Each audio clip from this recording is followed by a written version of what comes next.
meron po tayong ipi-play na video kung saan po yung pong ating pag-uusapan ngayon, no?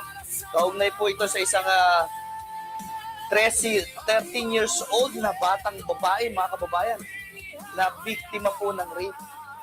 Alam mo mga kababayan, ito pong isyong to napaka-selan at talagang napaka-seryoso. Pero hindi ko magawa na hindi po i-air itong programang ito. No, sa kadahilanan, ayaw ko na pong maulit pa ito sa mga iba pa natin mga kababayan. Especially, no, itong issue kasi ito mga kababayan, no, ang involved po rito, ito yung stepfather, no. Meron po tayong isang presentation na inilabas ng isang vlogger, no, na ang pangalan niya ay si Ronel, no. Inyo pong panoorin mga kababayan para kahit po paano, no, makasabay po kayo sa aming pag-uusapan ng tito nito. Walang malaman kung ano yung totoo. Kahit saan ka magtago, kahit saan ka magpunta. Kung ako sa'yo, sumukuha na lang. Alam ko makikita mo tong video na to. So guys, kung mapapansin nyo, no, ito yung kapatid ko na naka-helmet and iyakap-yakap niya yung anak niya. Sobrang pag-alala, no. Kaya ayos namin at sana managot ang dapat managot.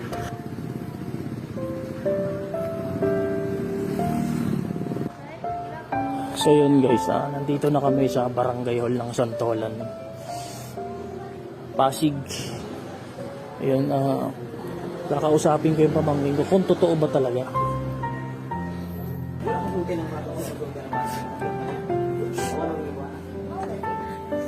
Umamin ka, yung totoo.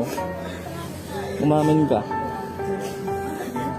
Ikaw umiyak, nandito kami para tulungan ka. Hindi kami manggugulo, hindi kami mangaway. Gusto namin iayos to. Gusto namin iayos yung problema ng ginawa sa'yo. Ano bang ginawa sa'yo? Ha? Umamin ka. Hindi kami nakikipag-away. Pumunta ka na rito para maayos yan. Managot yung kung sinong may kasalanan. Ano? Salita ka.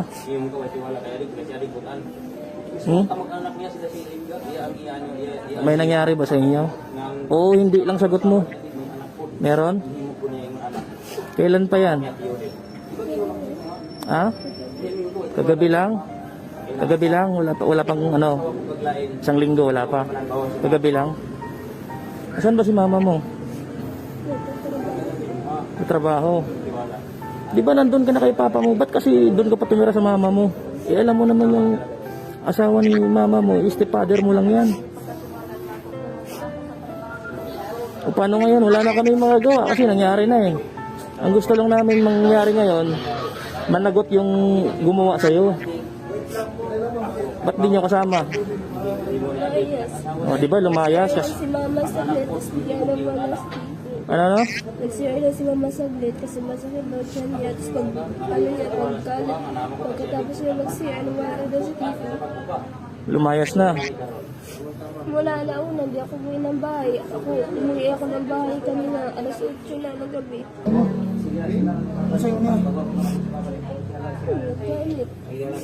Galit. Galit pa.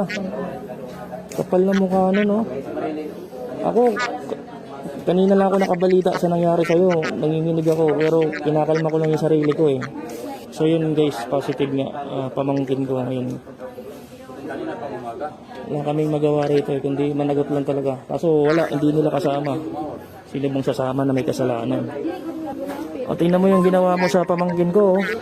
Makikita mo tong video na to. Wala kang awa. Makikita mo to.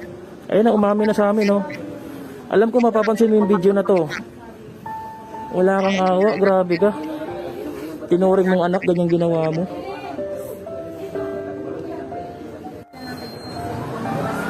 Walang bakit sabay-sabay nasira. Nasaan ka ba? Bakit nangyari to sa anak mo? Sa trabaho ako, kuya. Hmm. Nalaman ko to, nagsumbong sa akin, sulat na lang na nakita ko sa cellphone ko. Sulat nino. Sulat niya. Sulat ni Kimby. Yun nga, may nangyari sa kanya. Umamin siya sa sulat ko. Kinumpronta ko talaga agad yun. Hindi ako pumasok, bumiyahe ako pati si... Bali nangyari yun, wala ka pala sa bahay, nagtrabaho ka pala. Oo, nagtrabaho ako niyan. So aminado talaga may kasalanan siya, no? Wala dito eh. Oo, talaga kuya kasi ito yung conversation namin talaga. Kausap ko pa, nito lang mga 2 oras lang. O ano ngayon pakiramdam mo? Nangyari sa anak mo? Hindi ko to matatanggap po yan. Never ko itong papakawalan. O kaya nga, panagutin mo yan ha. Ate, Sige, napasok na kayo doon. Napasok na kayo.